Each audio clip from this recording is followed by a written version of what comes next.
আজকে আমরা আলোচনা করছি একটা অসাধারণ ছবি নিয়ে, শিন্ডলার্স লিস্ট। ১৯৯৩ সালের ছবি, স্টিভেন স্পিলবার্গের তৈরি।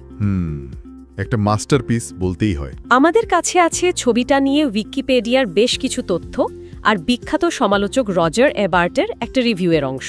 আচ্ছা, তো আমরা চেষ্টা করব এইগুলো থেকে বুঝে নিতে যে এই ঐতিহাসিক ছবিটা কিভাবে তৈরি হলো, এর মূল গল্পটা কি, আর কেন এটা আজও এত গুরুত্বপূর্ণ।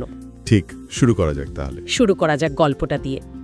সময়টা দ্বিতীয় বিশ্বযুদ্ধ, জায়গাটা জার্মান অধিকৃত পোল্যান্ড, ক্রাকাউ শহর। হ্যাঁ, সেখানে আসছেন অস্কার শিন্ডলার। লিয়াম নিসুন অভিনয় করেছেন, উনি নাৎসি পার্টির সদস্য। এসেছিলেন মূলত নিজের ব্যবসার সুযোগ দেখতে, মানে ভাগ্য ফেরাতে। একদম। তিনি ইটজাক স্টার্ন, মানে বেন কিংসলে যে চরিত্রে অভিনয় করেছেন, একজন ইহুদি হিসাব রক্ষক, তার সাহায্যে একটা এনামেল কারখানা খোলেন।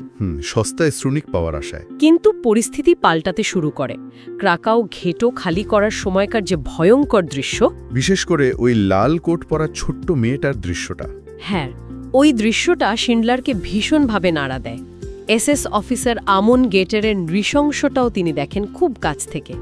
র্যালফ ফাইন্স কি দারুণ অভিনয়টাই না করেছেন। ভয়ঙ্কর চরিত্র। তো শিন্ডলার তখন ঠিক করেন তিনি কিছু করবেন। আর তিনি সেটাই করেন। নিজের কারখানার কর্মী হিসেবে দেখিয়ে প্রায় ১১০০ পোলিশ ইহুদিকে বাঁচান হলোকাস্ট থেকে।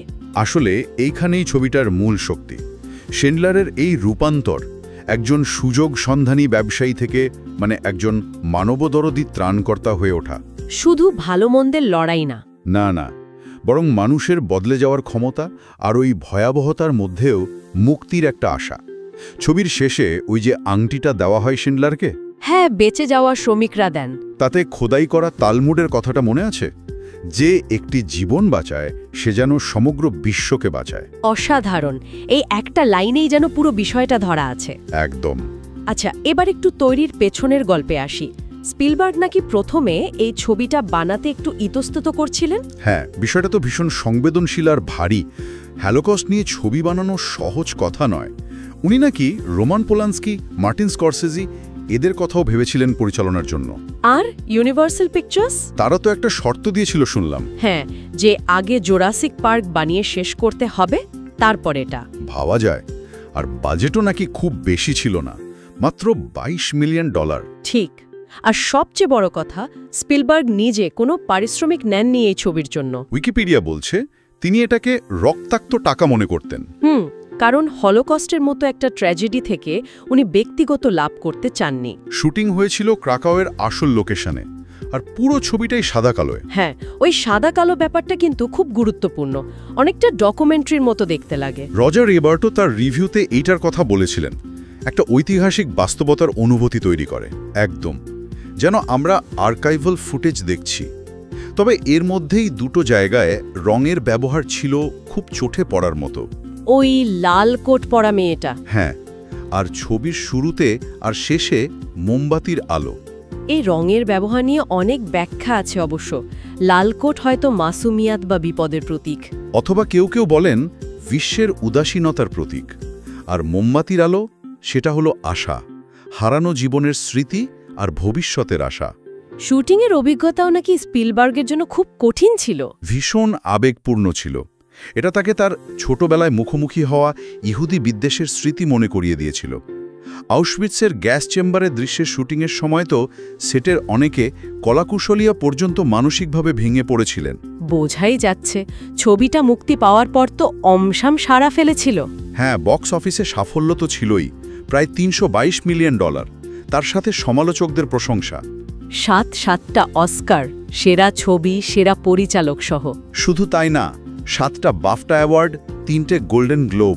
ছবিটাকে তো প্রায় সর্বকালের সেরা ফিল্মগুলির তালিকায় রাখা হয়, আর 2004 সালে আমেরিকার ন্যাশনাল ফিল্ম রেজিস্ট্রিতে অন্তর্ভুক্ত করা হয়েছে। ঠিক।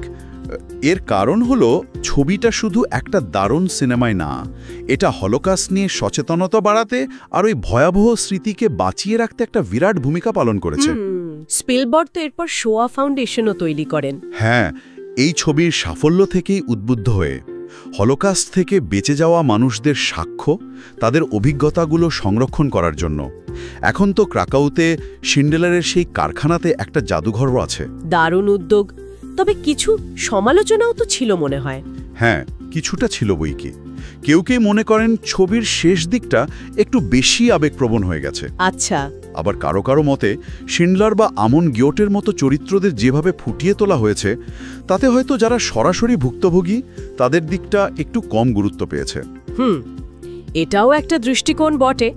আর কিছু মুসলিম প্রধান দেশে, যেমন মালয়েশিয়া বা ইন্দোনেশিয়া, ছবিটা নিষিদ্ধও করা হয়েছিল। হ্যাঁ, সেটাও ঠিক। সব মিলিয়ে দেখলে শিন্ডলার্স লিস্ট নিঃসন্দেহে একটা অত্যন্ত শক্তিশালী আর গুরুত্বপূর্ণ ছবি। একটা জটিল ঐতিহাসিক সময়, একজন মানুষের অবিশ্বাস্য পরিবর্তন, আর একজন পরিচালকের গভীর ব্যক্তিগত আর শৈল্পিক দায়বদ্ধতা, সব মিলেমিশে একাকার।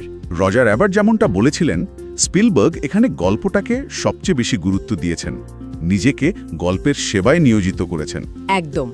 এই আলোচনা শেষে একটা প্রশ্ন কিন্তু মনে আসছে। ইতিহাসের এই রকম চরম বেদনাদায়ক, সংবেদনশীল ঘটনাগুলোকে যখন আমরা পর্দায় আনি, তখন গল্প বলার নৈতিক দায়িত্বটা ঠিক কোথায় গিয়ে দাঁড়ায়? শিন্ডলার্স লিস্ট সেই কঠিন চ্যালেঞ্জটা যেভাবে মোকাবিলা করেছে, তা নিয়ে হয়তো আমাদের প্রত্যেকেরই নিজের ভাবনা থাকতে পারে।